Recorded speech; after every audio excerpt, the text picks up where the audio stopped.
இயேசுவின் நாமத்தில் உங்களை வாழ்த்துகிறேன். ஆண்டவர் கிருபையாக இந்த புதிய நாளை நமக்கு தந்திருக்கிறார். பாருங்க, சங்கீதம் 31:14 தாவீது பக்தன் ஜெபிக்கிற ஒரு ஜெபம், கர்த்தாவே உம்மை நம்பியிருக்கிறேன் என்று ஆண்டவர் சொல்கிறார். I trust in you O Lord. கர்த்தாவே உம்மை நம்பி இருக்கிறேன். தாவீதால இந்த வார்த்தை சொல்ல முடிந்தது. அவருடைய வனாந்திரமான அனுபவம், வனாந்திரமான பாதைகள், இக்கட்டான சூழ்நிலைகள், இழப்பை சந்தித்த ஒரு சூழ்நிலை, வேதனையும் பாரமும் துக்கமும் உடைவுகளும் நிறைந்த ஒரு சூழ்நிலை. இந்த இக்கட்டான நிலையில தாவீது சொல்கிறார், கர்த்தாவே உண்மையே நம்பி இருக்கிறேன், உண்மையே நம்பி இருக்கிறேன். எவ்வளவு ஒரு நம்பிக்கையான வார்த்தை, எத்தனை ஒரு ஆழமான ஜெபம்ல. அந்த ஜெபத்தை ஆண்டவர் கேட்டு தான் தாவீதை அழகாக விடுவிக்கிறார், ராஜாவாக உயர்த்துகிறார். அன்பான குடும்பத்தின் மக்களே, ராஜாவாக அழைத்த ஆண்டவர் அபிஷேகம் பண்ணப்பட்ட தாவீது வாழ்க்கையில நிறைய வனாந்தர அனுபவங்கள், நிறைய போராட்டங்கள், நிறைய வேதனைகள் தான்.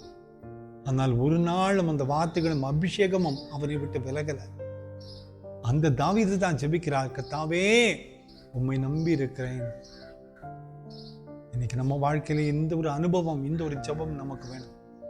நான் கூட நிறைய பாரமான சூழ்நிலையில, இக்கட்டான சூழ்நிலையில, ஜெபிக்க வார்த்தையே வராத சூழ்நிலையில நான் ஆண்டவர்கிட்ட சொல்லுகிற வார்த்தை, கர்த்தாவே உம்மை நம்பி இருக்கிறப்பா. நீங்க பார்த்துக்குங்க, இது மிக ஆழமான ஜெபம், மிக அர்த்தமுள்ள ஒரு ஜெபம், மிக வல்லமை நிறைந்த ஒரு ஜெபம். இதே ஜெபத்தை இன்னைக்கு நம்ம ஏறெடுக்கலாம். கர்த்தாவே உண்மையே நம்பி இருக்கிறேன், வேற ஒரு வழி எனக்கு இல்லப்பா, எனக்கு வேறு ஒரு ஆல்டர்னேட்டிவ் இல்லப்பா, எனக்கு வேறு ஒரு வழியும் இல்லை, எனக்கு ஒரு துணையும் இல்லை ஆண்டவரே, உண்மையே நம்பி இருக்கிறேன், என்ன நினைவு கூறும் என்று சொல்லி நம்மை ஆண்டவருடைய கரங்களில் அர்ப்பணிக்கும் போது அவர் காட்டுகிற பாதைகள் மகிமை உள்ள பாதைகளாக இருக்கும். அவரை நம்பின பிள்ளைகளை ஒருபோதும் கைவிட மாட்டார். கவலைப்படாதிருங்கள். நாமும் சொல்ல வேண்டிய ஒரு வார்த்தை, கர்த்தாவே உண்மையே நம்பி இருக்கிறேன், நிச்சயமாய் நம்மை விடுவிப்பார். நம்ம ஜெபத்திற்கு பதில் கிடைத்துவிடும். ஜெபம் பண்ணலாமா? அன்பின் ஆண்டவரே, நம்பிக்கையோடு இந்த செய்தியை, இந்த ஜெபத்தை ஏறெடுக்கிற ஒவ்வொரு பிள்ளைகளையும் நீர் கண்ணோக்கி பாருமப்பா.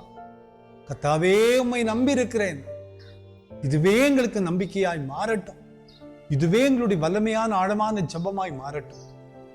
இந்த செய்தி கேட்டுக்கொண்டு ஒவ்வொருவரையும் தொடுங்க, மாற்றங்களை தாரும். பிறந்த நாளையும் திருமண நாளையும் நினைவு கூறுகிற ஒவ்வொரு பிள்ளைகளையும் நீங்க ஆசீர்வதிங்கப்பா, உங்களுடைய பிரசன்னத்தினால் நிரப்புங்கப்பா.